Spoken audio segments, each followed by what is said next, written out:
Everyone thinks elite players play this well because of their foot technique, right? Actually, that's not true. Listen. 1.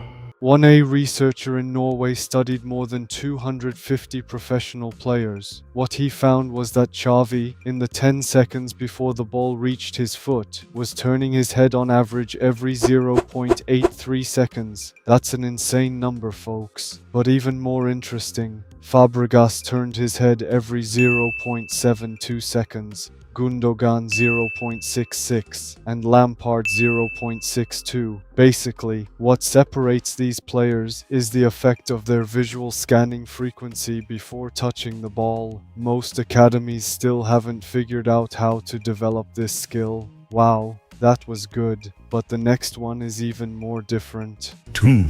In the 2022 World Cup, everyone thinks Kylian Mbappe was the fastest player with a speed of 35 kilometers per hour, but he was actually overtaken by 8 other players during the tournament. So what really won him the World Cup? Of course, his acceleration between 0 and 10 seconds. He could complete his 0 to 10 meter acceleration in about 1.10 seconds. That's an incredible explosive power. His sprint is so fast that when Mbappe first burst onto the scene as a young player, the first thing that stood out was his ability to leave defenders behind, and as his overall technique improved, his incredible sprinting speed made him almost unstoppable. However, in his most recent tournaments, the World Cup champion didn't push his speed to the absolute maximum. Who knows, maybe that's the ideal balance. 3.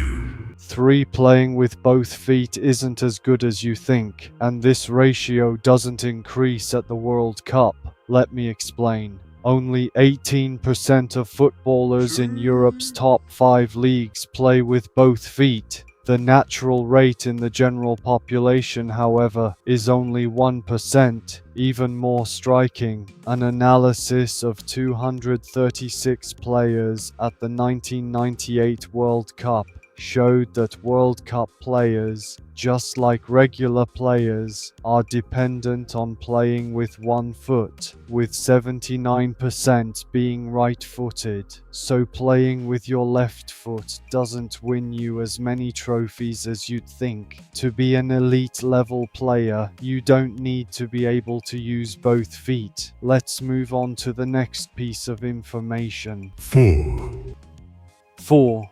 In FIFA's 2014 World Cup analysis, it was found that in a 90-minute match, the actual time spent playing with the ball was only 57.6 minutes. This means a player's skill isn't shown in that brief time they have the ball on the pitch, but in the larger remaining portion through positioning and holding their position, scanning, quickness of perception, and creating space. This rule is important, folks. 5. Next rule, 5. In normal league matches, 33 out of every 100 goals scored come from set pieces, corners, free kicks, penalties, and planned attacks after throw-ins. At the 2018 World Cup, this percentage rose to almost half because international teams play cautiously and don't take risks, which means fewer goals are scored in open play. So the area where a player can really make a difference at the World Cup isn't the normal attacks that happen while dribbling the ball forward. It's actually corners and free kicks that carry far more weight. Today, I told you about these 5 rules, but for more information you want to learn about the World Cup,